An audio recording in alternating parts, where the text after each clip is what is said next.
Life Stories. Well, hello, everybody. Wherever you are, whatever nation you're in, it's a pleasure to be bringing my life story. First time I've ever done this online, so it's new for me as well. I'm a bit nervous, I must admit. But I just feel that there are people within the sound of my voice tonight, and you've lost all hope in your situation. You feel like your back's up against the wall. You feel like you're in a corner and there's no way out. But I'm going to bring you a message of hope in your hopelessness and despair. Jesus wants to bring you hope in your hopelessness. He is the answer for your situation. You know, when I was a teenager, I remember I've got a very vivid memory of going to a rifle club. I was crazy about shooting. I would shoot anything that moved. But I used to go target shooting, 2-2 small bore rifle shooting. And I was walking down through town and I passed a mission hall. And there was a chap on the door and he said to me as I went past, would you like to come in? Get a cup of tea and all the rest of it, hear the gospel and so on. And I was so relieved to be able to say to him, no, I'm going to my rifle club. And he said to me, and I'll never forget it, as long as you know where you're going. And that sentence stuck with me to this very day, that one sentence. And I want to ask you tonight, do you know where you're going? Do you know when you're going to spend eternity? I know that when I draw my last breath on earth, I'll draw my next in the presence of God. What about you? If you were to die tonight, where would you go and spend eternity? My story is very much about life and death, death and life. And so that is a sort of common theme that runs right through. And at the end, I'm going to give you an opportunity how you can know the saving power of Jesus Christ in your life that I have experienced. You can experience exactly what I have. You can experience the transforming power of Jesus Christ in your life. And I'm going to pray with you at the end, and you can join in that prayer. You know, Jesus went into the synagogue in Nazareth, the Jewish church, and he read from the Old Testament, Isaiah 61, chapter 61. And he said, the Spirit of the Sovereign Lord is upon me, for the Lord has anointed me to preach good news to the poor. He has sent me to bind up the brokenhearted, to set the captives at liberty, to open prison doors to those who are bound. And you know, although I was a policeman in Edinburgh City and I locked people up, locked lots of people up for different crimes, and yet I was a prisoner. I was in a prison cell myself. And maybe that's your situation tonight. Maybe that you're in a prison cell. Maybe you're in a prison house. Maybe you're a prisoner and a captive to different things. You know, I was very successful. I had qualifications, I had friends, I had money, I had absolutely everything that anybody could need. I had job prospects for the future. I was told that I'd probably make sergeant or inspector. But you know, there was something very much inside of me. I was dead inside. I was really dead inside. But Jesus Christ made me alive. He brought me to life. I had been physically and verbally abused for years, not sexually, but verbally and physically abused for years. And it had broken me inside. Something inside me had broken. But I had, because of that, I had the most incredible anger and an explosive anger. And I vowed that if anybody so much as touched me, it would be the last thing they did. And so I was always fighting. And but I was also drinking from the age of 12. And I'm talking about every kind of spirits, tumbler loads of it. I was out of my mind on a whole cocktail of alcohol at the age of 12.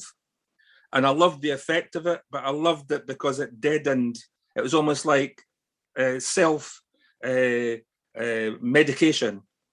It sort of killed the feelings inside that I felt, and so I drank heavily for years, and so I had this problem with fighting. And when I was 16, I found myself in the sheriff court in Edinburgh on an assault charge because, yes, the person had attacked me, but I tried to kill them.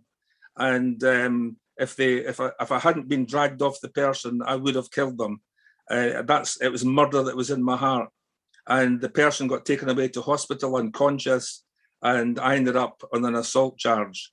And it was by the grace of God that I still managed to get into the police, because it was in the police force that Jesus was going to really get through to me. And he wanted me in the police force to go through various experiences. And I was bound over to keep the peace. And I was told, if you get in another fight, if you get into bother, you'll be done for that and for this. So keep your nose clean. Well, it didn't stop me fighting. And I was still in fights. And a very funny story. Well, it's quite funny, really.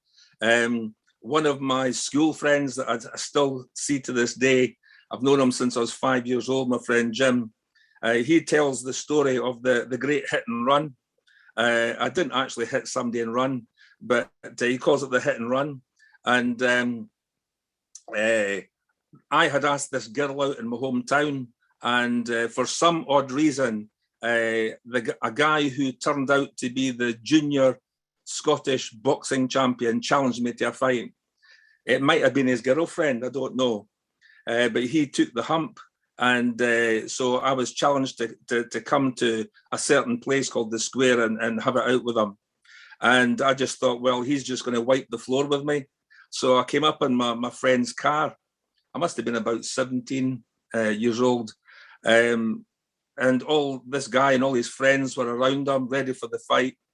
And I just jumped out the car, crossed the road, and I thought to myself, well, that my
Life Stories. Hey, Alan, thank you very much. Hi, guys, and thanks for inviting me tonight. And yeah, so just to share about my story, my life story, and to talk a little bit about what I'm involved in at the moment. So just to take you back, I didn't grow up in a Christian home. I knew nothing of religion, Christianity, or God.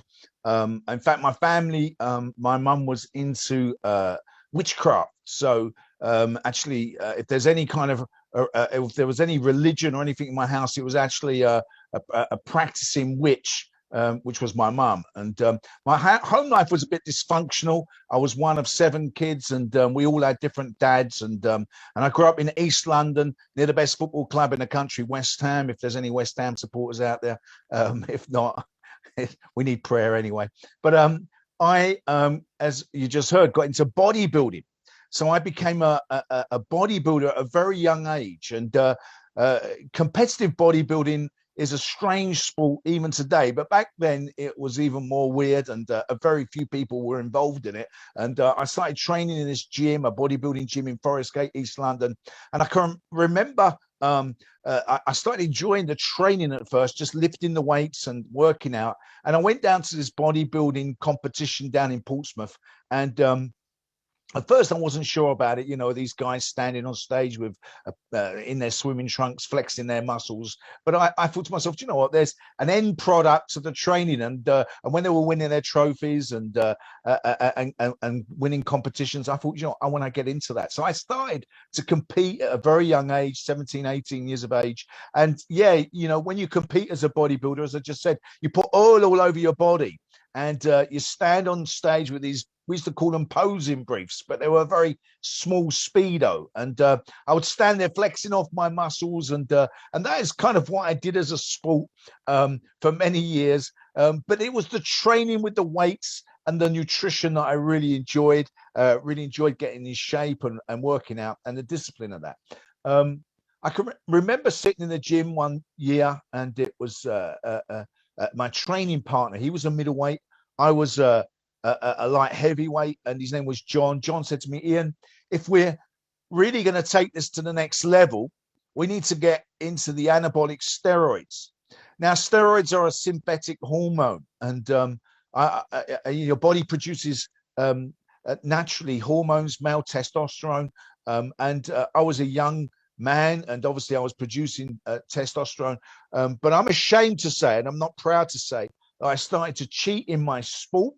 I started to cheat in my competition, and I started using anabolic steroids. And I used and abused steroids for about 8 years. And there was a 4-year period where literally I was using steroids all the time. I didn't come off of the steroids. And there are many side effects for the abuse of drugs. And as you know, steroids, if you abuse a steroid like any drug, you're going to pay the price for that with your health. And I started to suffer with different health issues, and it ranged from simple high blood pressure and problems with something called gynecomastia, where I started developing lumps in my chest. And I ended up damaging my kidneys. I started to urinate blood, and I ended up in hospital. I had an operation because of the steroids. Yeah, I came out of that hospital and carried on straight away injecting the steroids. In fact, I would have said, I'm prepared to die for the sport. I'm prepared to die to win the next competition. And all I dreamed of all the time was winning competitions and getting in bodybuilding magazines. I can remember actually the local newspaper. I won the Junior South Coast of Britain, and the local newspaper, the Newham Recorder, came to the gym where I was training, and the guys wanted to take some pictures of me in front of this big trophy I just won. And I can remember taking it very seriously, and I oiled myself up, and I was standing in front of this trophy, and I'm doing these muscle poses for this guy. And this fella said to me, he said, you know, I just want to write some stuff about bodybuilding. What kind of food do bodybuilders eat? And I can remember telling him, you know, I eat a lot of eggs. And he said, how many eggs do you eat? And I said, well, I eat about 15 to 20 eggs a day. He said, that's disgusting. How'd you do that? And I can remember I told him I drink them raw. I think I've been watching too many Rocky movies or something, but I said I drink 5 raw eggs at a time. And so that's what I used to do. I used to just crack open 5 raw eggs and drink these eggs down. And I said I probably have 15 to 20 eggs a day. He said, oh, that's fantastic. He made some notes and took the pictures. And I found myself in the center pages of the Newham and Ilford Recorder. And I'm doing this muscle pose, and the headline read, extra strong Ian eats 7,000 eggs a year. And they put eggs all over the paper, and I'm doing this muscle pose where literally I'm pointing to a subheading, and the subheading was this is no yoke.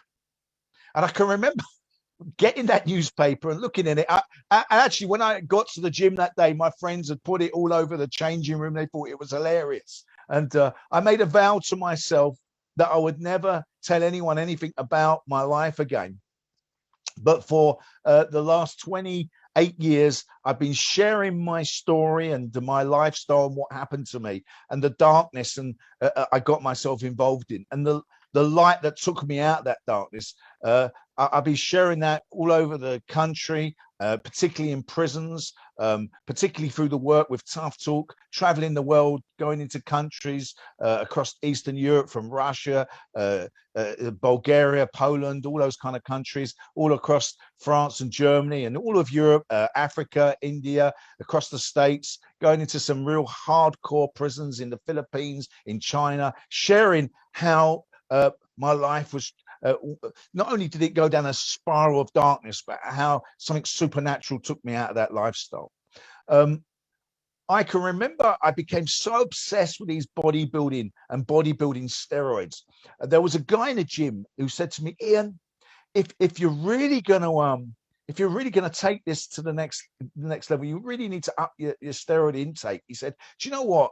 He said, animal steroids are really cheap and effective.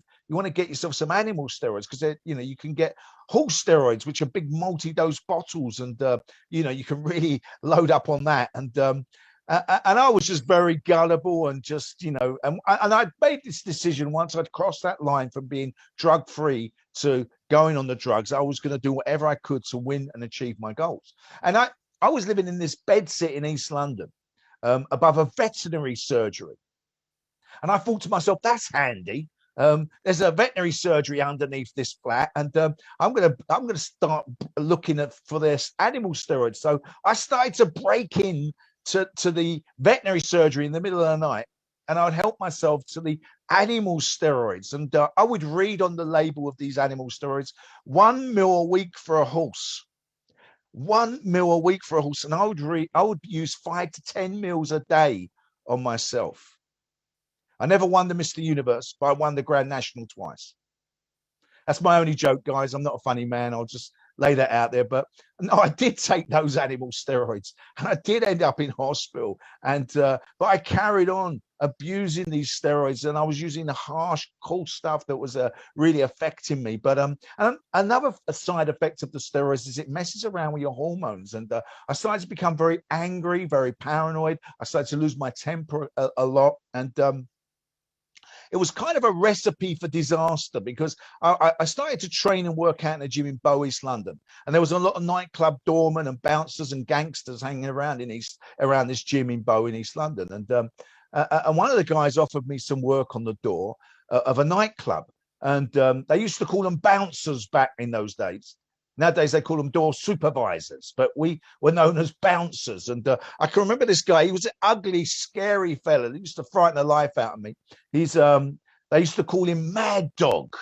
And Mad Dog had a scar down his face, a chewed up ear and no tooth. And but he said to me, "Here, son," he said, "come here." He said, "Do you want to work with me on the door tonight? I've been let down and I need someone to fill in." And I can remember looking at this guy, and actually, I remember thinking, what if I end up looking like you, But he said, "I'll give you double the money, son. Come to work with me and help me out tonight." And I did. I went to work with this fella, Mad Dog. He took me to a pub, a boozer in the Roman Road, East London. And we pulled up outside this place, and it was a Christmas Eve. And I didn't realize he was giving everyone double money because it was Christmas Eve. But anyway, that was what I was on for the night. And he said, "Here," he looked at me. I think he felt sorry for me. He said, "Here, stick this in your jacket. You might need it." And he pulled out from his car seat like a little rounder's bat, like a little truncheon, homemade with a load of black gaffer tape over it. And he said, "Stick that in your coat." I remember putting it in my jacket and thinking, what have I got myself into? And he said, "Here, son, I'm going to introduce you to your colleagues." He said, "These are the guys you're working with." He said, "Ian," he said, "this is Dave the Bus." I'm looking at this massive fella, Dave the Bus, and he said, "This one's One-Eyed Mark." And I can remember I worked for the next months and years with these characters that had come straight out of a movie set, really, and strange fellas. You see, you've got to realize back in those days, door work, bouncing work wasn't regulated by any authority. It was, since 2000, the SIA, the Security Industry Authority, regulates the industry. So you have to have a license to work as a door supervisor, and you get employed and you pay tax and all that. But in these days, back in the 80s and 90s, it wasn't like that. It was all kind of gangs that were running the clubs and the bars, and real kind of crazy fellas that were involved in this world and this lifestyle. And I got myself sucked into this. So it was a recipe for disaster for me, because I'm training and taking these anabolic steroids. And now I'm working in the clubs and the pubs, getting involved with these guys. And they started to invite me to get involved in more and more activities that were wrong. And I started to sink into a real spiral of everything I started to do was wrong, and it was out of order. And I'm not proud of any of this. When I was a young man, I just wanted to be an athlete. I just wanted to win competitions. But as the years were going on, I started to lose the capacity to love and be loved. I became very angry. I became very agitated, depressed, and there was a lot of fear and paranoia.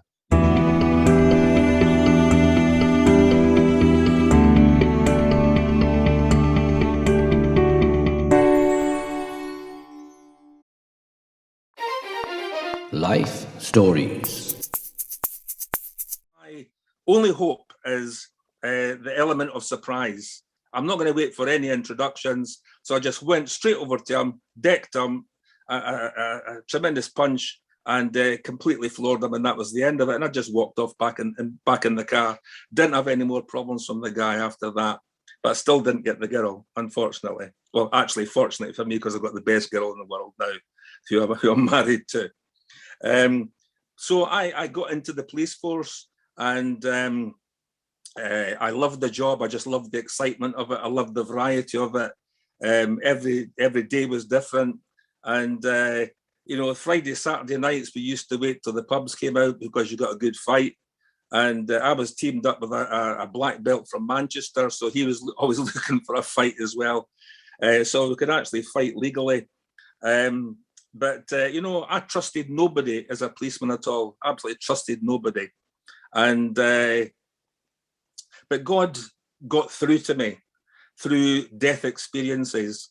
And I found myself, it was uncanny really, because I found myself time and time again down at the city mortuary. And as part of a policeman's job, sudden deaths, suicides, and so on. But I found I was first on the scene of a murder on South Bridge. It was a top flat on South Bridge in Edinburgh. And I was first on the scene about 4 o'clock in the morning. I entered a flat through suspicious circumstances, and I found a guy tied up with wire, electrical cable, and had been tortured to death with a hammer, as it turned out. So it was pretty messy. And yet that never really bothered me. I went home after the night shift and just went to sleep, and that was fine. And they caught the guys about a week later. And then the BBC, which you'll all know about, in their infinite wisdom, was doing a documentary. It was called the Man Alive documentary. It's now called Horizon. But they were doing a program on death. And my sergeant said, "Stuart, you're volunteered for it. Get down the mortuary again." And I said, "Oh, Sarge, do I have to do, what a waste of time, do I have to do that?" He says, "Get down the mortuary." He says, "You're on it."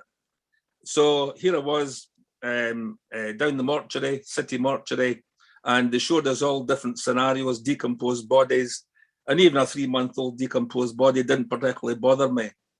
But, on that program, and I had to speak to the cameras, and I just said, looking as hard as nails, you don't let it bother you. You don't get emotionally involved. You keep yourself apart from it. But I remember seeing a young man my age who had committed suicide. And I remember the thoughts going through my mind. Did they not have anything to live for? Did they not have anybody to turn to? Why did they do that? And I could not get this young man out of my head. And it really got through to me. And then I thought, well, where's that person gone? Is there a heaven and a hell? Is there a life after death? If there's a heaven and a hell, I'm going to hell for sure, because, you know, I'm a sinner up to the eyeballs. And I just want to say that a thought I've had is that there are people out there, and you've been contemplating suicide. You've been tormented with thoughts of suicide. You've maybe not even attempted suicide. But let me tell you that Jesus wants to get hold of your life and give you a life worth living. He says, I have come that you might have life, that you may have life and have it to the full. He wants to give you life abundantly. He wants to give you a life worth living. You know, I thought I was living, but I was dead. He has given me a life worth living, and you can have that too. And I'm going to pray with you at the end, and you can receive that. And so, as I said, I found myself confronted with death time and time again. And every time I would think, where's that person gone? Is there a life after death? What about me? I know, you know, and it would come right back to myself, and God would confront me with my eternal destiny. But it also showed me in the police the absolute uncertainty of life. You know, I saw the worst side of life on the streets. And as I say, I had everything. I was successful. I had everything you could wish for. But it showed me that you can lose everything just like that. And there are people listening to my voice tonight, and you are in financial mess and meltdown. But Jesus wants to be your security. He wants to be your security in your life. Your money, our possessions are not our security. You can't take it with you. Jesus is my security, and it can be yours as well. So then in my heart was a longing for something else, a longing for love, true love, a longing for someone I could really trust in. And this was the Holy Spirit working in me over months. And my mother, I had a praying mother who had tried to share the gospel with me. And I remember, and it's through my mother's prayers that not only I came to Christ, but every one of my family, one after the other. And so my mother would try to share the gospel with me, and I would get really angry. And I would say to her, you know, I'll tell you where you can stick it. I don't want your history lesson from 2,000 years ago. What does a man dying on a cross 2,000 years ago have to do with me in the 20th century? And I just couldn't understand it.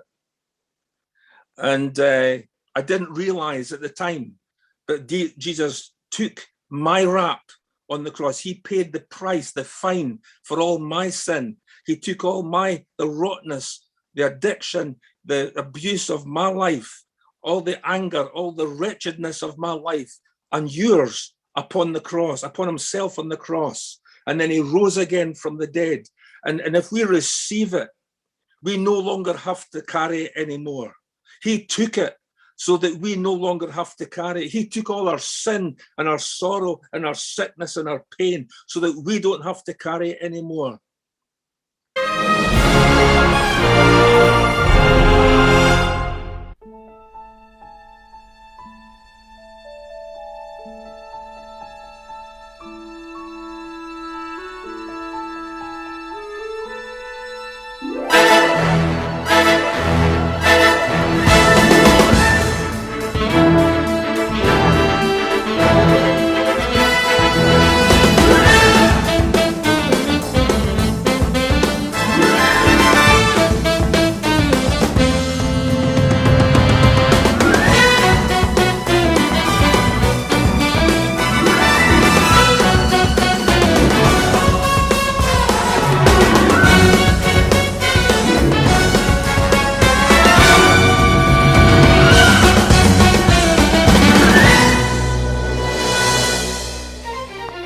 Life Stories.